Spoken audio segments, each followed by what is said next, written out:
صدقہ کیا کرتا ہے؟ گناہوں کی آگ بجھاتا ہے، ٹھیک ہے نا. تو یہ جو گناہوں کی آگ کا بجھنا ہے، یہ ہم بول کے بھی کہہ سکتے اللہ ہمیں جہنم کے عذاب سے بچا، تو وہ ہماری زبان بول رہی ہوتی. لیکن جب ہم صدقہ دے رہے ہوتے ہیں تو گویا ہمارا عمل جو ہے وہ اسی چیز کا تقاضا کر رہا ہے کہ ہم اپنے اوپر سے گناہوں کا بوجھ اتارنا چاہتے ہیں. تو ایک دعا سوال کے انداز میں ہوتی ہے اور ایک دعا حال کے ساتھ بیان ہو رہی ہوتی ہے، عمل کے ساتھ ہو رہی ہوتی ہے. اور دوسری جو دعائے مسئلہ ہے جس میں مانگنے کی دعا ہوتی ہے، تو وہ یہ ہے کہ انسان دنیا اور آخرت کی کوئی بھی بھلائی طلب کرنے اور دنیا اور آخرت کے نقصان کو دور کرنے کا سوال اللہ سے ہی کرے. دنیا اور آخرت کی کوئی بھی بھلائی مانگنا اور دنیا اور آخرت کے کسی بھی نقصان سے بچنا، یہ بس اللہ ہی سے کرے اس کا سوال. یہ دعائے مسئلہ ہے، یعنی سوال کرنے والی، یعنی وہ دعا جس میں ہم سوال کرتے ہیں. کن چیزوں کا سوال کرتے ہیں؟ دنیا اور آخرت دونوں. آخرت نہیں بھولنی. ربنا آتنا فی الدنیا حسنۃ وفی الآخرۃ حسنۃ وقنا عذاب النار. تو دنیا اور آخرت کی حسنہ مانگنا اور دنیا اور آخرت کے عذاب سے، مصیبت سے بچنا. وقنا عذاب النار، سب سے بڑی مصیبت تو آگ ہے نا، یعنی اس کی کوئی تکلیف انسان کو پہنچے. نبی صلی اللہ علیہ وسلم نے فرمایا دعا عبادت ہے. قال الدعاء هو العبادۃ قال ربکم ادعونی استجب لکم. تمہارے رب کا فرمان ہے میں پکارنے والے کی دعا قبول کرتا ہوں جب وہ مجھے پکارتا ہے. تو دعا جو ہے یہ عبادت کی اقسام میں سے سب سے عظیم قسم ہے. امام خطابی اپنی کتاب شأن الدعاء میں کہتے ہیں، اس حدیث کی وضاحت کرتے ہوئے الدعاء هو العبادہ، وہ کہتے ہیں کہ دعا عبادت کا ایک بڑا حصہ ہے یا سب سے افضل عبادت ہے. جیسے کہ لوگ کہتے ہیں لوگ بنو تمیم ہیں اور مال اونٹ ہیں، یعنی لوگوں کو دیکھنا تو بنو تمیم کو دیکھو، مطلب سب لوگوں سے افضل ہیں. نبی صلی اللہ علیہ وسلم اسی سے تھے نا، اور ان کی تعداد بھی زیادہ تھی. اور اسی طرح عربوں کے ہاں مال کی سب سے بڑی قسم اونٹ ہوا کرتے تھے. وہ کہتے ہیں مال تو اصل میں اونٹ ہے اور لوگ تو بنو تمیم ہی ہے.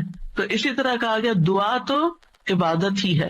الدعاء هو العبادہ، دعا ہی عبادت ہے. الحج عرفہ، تو اس کا یہ مطلب ہے کہ صرف عرفہ میں جاؤ، یہ نہیں.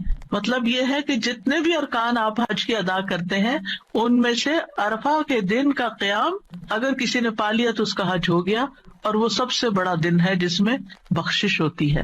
تو یہ عربوں کے کہنے کا ایک انداز بھی ہے نا. اور مراد اس سے کیا ہے کہ دعا سب سے افضل عبادت ہے اور ساری اطاعتوں اور ساری بندگیوں کا مغز ہے کہ انسان اپنی ہر پریشانی اور ہر ضرورت میں اللہ کی طرف متوجہ ہو جائے. یہ ہے اصل مقصد. اگر کسی مشکل میں پڑ گیا ہے تو اس مشکل کے دور ہونے کے لیے بس اللہ ہی کی طرف رجوع کرے اور اسی کا انتظار کرے کہ وہی کاٹے گا. لوگوں سے توقعات ہٹا لے. اس کا یہ مطلب نہیں کہ ہم لوگوں سے ہیلپ لے نہیں سکتے، آپ لوگوں سے ہیلپ لے سکتے ہیں، آپ ان کو بتا سکتے ہیں کہ آپ کس مشکل میں اور اس کا حل کیا ہے، لیکن ان سے توقع نہ رکھے کہ یہ میری مشکل حل کر دیں گے. مثلا آپ کو کوئی پرابلم ہوئی ہے، آپ کسی سے مشورہ کرنا چاہتے ہیں، آپ کسی سے کاؤنسلنگ لینا چاہتے ہیں، آپ ضرور لیں، لیکن یہ توقع نہ رکھیں کہ یہ آپ کا مسئلہ حل کر دے گا یا بس یہی آپ کے لیے سب کچھ ہو گیا. اس کو اللہ سبحانہ وتعالیٰ سے آگے نہ رکھے. کہتے ہیں نا ہمت مردہ مدد خدا. ہمت آپ نے کرنی ہے، کوشش آپ نے کرنی ہے، مدد اللہ نے کرنی ہے. دعا کی بھی ہمت ہوتی ہے اور دعا کے لیے بھی ایک ایفرٹ لگانی پڑتی ہے اور اس کے لیے یکسو ہونا پڑتا ہے. خصوصاً آپ دیکھیں کہ جب کسی بڑی پریشانی کے نتیجے میں انسان کے ہوش اڑ جاتے ہیں، اوسان خطا ہو جاتے ہیں، اس کو کچھ سمجھ نہیں آتی، تو ایسی صورت میں انسان اپنے خیالات کو مجتمع کر کے، فوکس کر کے، پوری توجہ کے ساتھ اللہ کی طرف جب متوجہ ہوتا ہے تو یہ ہے اصل میں دعا کی روح. اور نہ صرف یہ کہ بڑی مشکلات میں بلکہ چھوٹی چھوٹی ضروریات میں بھی اللہ کی طرف رغبت کرنی چاہیے. دعا کی ضرورت کیوں ہے ہماری زندگی میں؟ کیونکہ ہم اللہ کے محتاج ہیں، بادشاہ وہی ہے، ہم فقیر ہیں. یا ایھا الناس انتم الفقراء الی اللہ، اے لوگو تم سب اللہ کے محتاج ہو. کوئی بھی انڈیپینڈنٹ نہیں، کوئی بھی یہ نہیں کہہ سکتا کہ میں اپنے سب کام خود ہی کر سکتا ہوں. واللہ هو الغنی الحمید، اور اللہ سب سے بے پرواہ ہے اور تعریف کے لائق ہے. بندوں میں سے کوئی بھی بے پرواہ نہیں ہو سکتا، ہم سب محتاج ہیں. دوسری بات، اللہ سارے خزانوں کا مالک ہے. وَإِن مِّن شَيْءٍ إِلَّا عِندَنَا خَزَائِنُهُ، کوئی چیز ایسی نہیں. وَإِن مِّن شَيْءٍ إِلَّا عِندَنَا خَزَائِنُهُ، کہ جس کے خزانے ہمارے پاس نہ ہوں.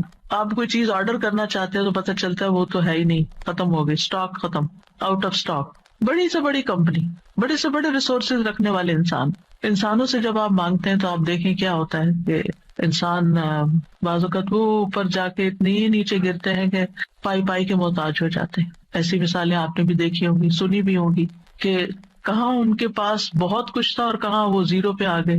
اللہ تعالیٰ ایسا نہیں ہے، ہمیشہ سے ہے اس کے پاس اور ہمیشہ رہے گا. ساری مخلوق اگر کسی میدان میں جمع ہو کر سب کچھ مانگے تو بھی اللہ تعالیٰ کے خزانوں میں اتنی کمی نہیں آتی جتنی ایک سوئی کو سمندر میں ڈبو کے نکالا جائے تو پانی جو سوئی کے ساتھ لگتا ہے اتنی بھی کمی نہیں ہوتی. وہ جتنا چاہے خرچ کرتا رہے، جتنا چاہے وہ بندوں کو دیتا رہے، پھر بھی اس کے ہاتھ بھرے رہتے ہیں، ان میں کوئی کمی نہیں ہوتی. ایک اور آیت میں آتا ہے سورۃ المنافقون میں، وَلِلَّهِ خَزَائِنُ السَّمَاوَاتِ وَالْأَرْضِ، آسمانوں اور زمین کے خزانے اللہ کے پاس ہیں. پھر کیا کرنا چاہیے؟ اس کے پاس جانا چاہیے جس کے پاس کوئی خزانہ نہیں ہے، اس کے پاس جو سارے خزانوں کا مالک. مشکل یہ ہے کہ ہمارے مانگنے میں کمی ہوتی ہے، دیر ہوتی ہے. وہ سب کچھ دے سکتا ہے، سب کچھ ہے اس کے پاس، یو نیم اٹ. آپ گھر جا کے بیٹھیں، غور کریں، نماز کے بعد کسی اور خاموشی تنہائی کے وقت مجھے کیا چاہیے، مجھے کیا مسئلہ ہے، مجھے کیا پرابلم ہے، میری کیا پریشانی ہے، کیا اللہ کے پاس اس کا حل ہے؟ یقیناً ہے، وہ کر سکتا ہے، بالکل کر سکتا ہے. پر مجھے کیا کرنا چاہیے؟ اسی سے مانگنا چاہیے، اس سے گڑ گڑا کے مانگنا چاہیے، اس سے اپنی محتاجی اور اپنی بیچارگی کا اظہار کر کے مانگنا چاہیے. اَمَّن يُجِيبُ الْمُضْطَرَّ إِذَا دَعَاهُ وَيَكْشِفُ السُّوءَ، اللہ تعالیٰ آپ سے پوچھتے ہیں کون ہے جو بے قرار کی، مضطر، بے قرار، بے چین انسان کی بات سنتا، اس کو جواب دیتا. اَمَّن يُجِيبُ الْمُضْطَرَّ إِذَا دَعَاهُ، جب بھی وہ اس کو پکارتا ہے. وَيَكْشِفُ السُّوءَ، اور وہ تکلیف کو دور بھی کرتا ہے. ایسا نہیں کہ وہ صرف سن رہا ہے، اس نے وہ تکلیف دور بھی کر دینی ہے.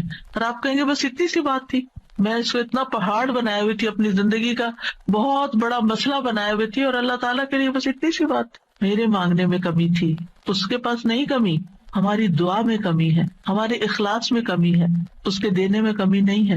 اس طرح پکارا کرے نا کہ اللہ تعالیٰ آپ تو دے کر کسی کمی کا شکار نہیں ہوتے، لیکن میری کمی پوری ہو جائے گی. پھر آپ دیکھیں ہر بھلائی دینے اور ہر تکلیف دور کرنے پہ قادر ہے. سورۃ الانعام میں آتا ہے وَإِن يَمْسَسْكَ اللَّهُ بِضُرٍّ فَلَا كَاشِفَ لَهُ إِلَّا هُوَ وَإِن يَمْسَسْكَ بِخَيْرٍ فَهُوَ عَلَى كُلِّ شَيْءٍ قَدِيرٌ، اگر اللہ تجھے کوئی تکلیف پہنچائے تو اس کے سوا کوئی دور کرنے والا نہیں، اور اگر وہ تجھے کوئی بھلائی پہنچائے تو وہ ہر چیز پر پوری طرح قادر ہے. وہ سب کچھ کر سکتا ہے، وہ قادر ہے. نہ آپ کی کوئی خیر اور بھلائی کو لے جا سکتا ہے، کیونکہ عام طور پہ ہم وہم کا شکار رہتے ہیں کہ اگر میری اس نعمت کا کسی کو پتہ چل گیا تو پھر کیا ہوگا، شاید وہ نظر ہی لگ جائے اور نعمت چھین ہی جائے.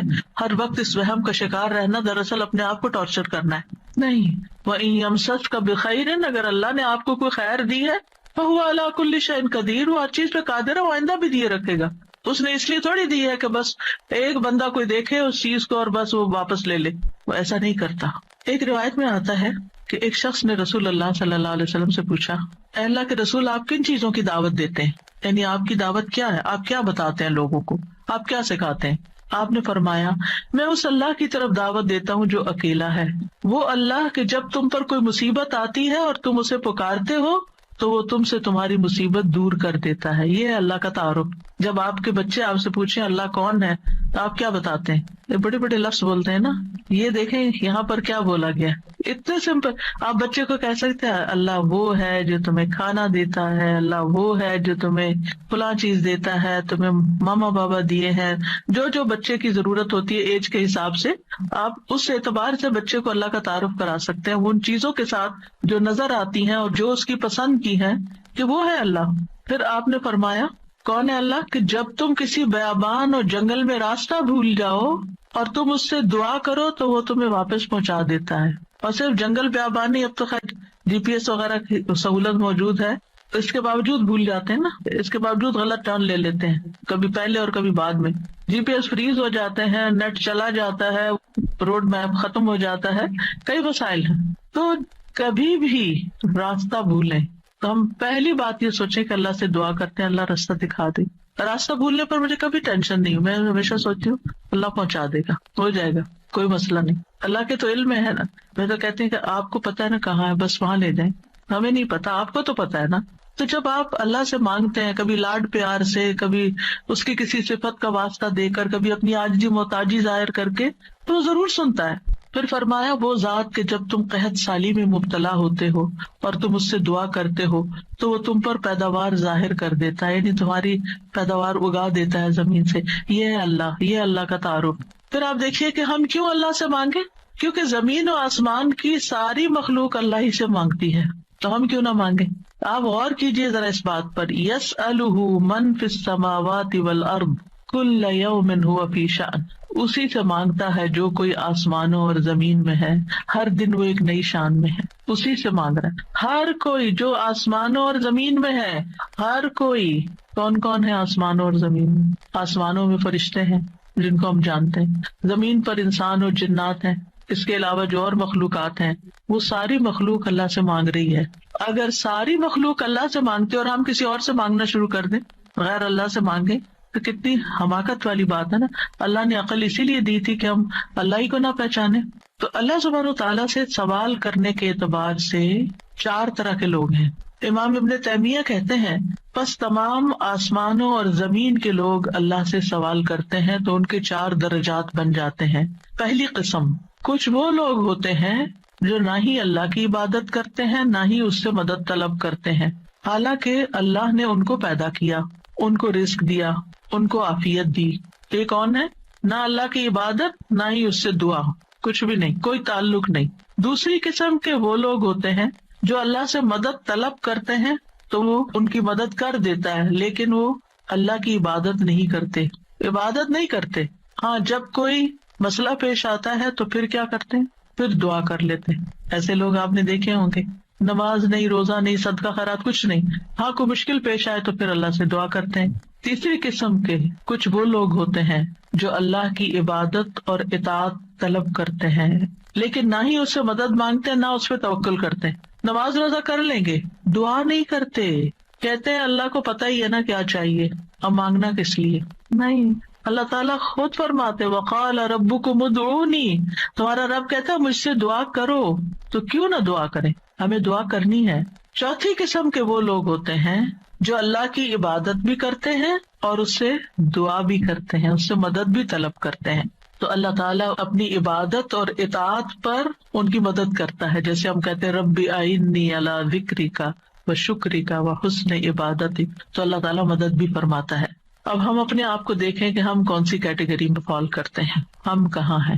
کیا ہم ان لوگوں میں ہیں جو عبادت بھی کرتے ہیں اور دعا بھی کرتے ہیں، تو یہ ٹاپ کلاس کے لوگ ہیں، اور باقی اللہ تعالیٰ کے حق میں کبھی کوتاہی کرتے ہیں. تو ہمیں دعا کرتے رہنا چاہیے، اللہ تعالیٰ کو پکارتے رہنا چاہیے، ہر ضرورت میں، ہر مقصد میں، ہر پریشانی میں، ہر دکھ میں، ہر بیماری میں، ہر موقع پر، ہر چیز کے لیے، چھوٹی سے چھوٹی چیز کے لیے، بڑی سے بڑی چیز کے لیے اللہ ہی سے مانگنا چاہیے. کیونکہ وہ دے کر احسان نہیں جتاتا، وہ دے کر شرمندہ نہیں کرتا، وہ دے کر ہم سے واپس نہیں مانگتا، وہ بغیر شرط کے دیتا ہے، غیر مشروط دیتا ہے. وَإِذَا سَأَلَكَ عِبَادِي عَنِّي فَإِنِّي قَرِيبٌ أُجِيبُ دَعْوَةَ الدَّاعِ إِذَا دَعَانِ فَلْيَسْتَجِيبُوا لِي وَلْيُؤْمِنُوا بِي لَعَلَّهُمْ يَرْشُدُونَ.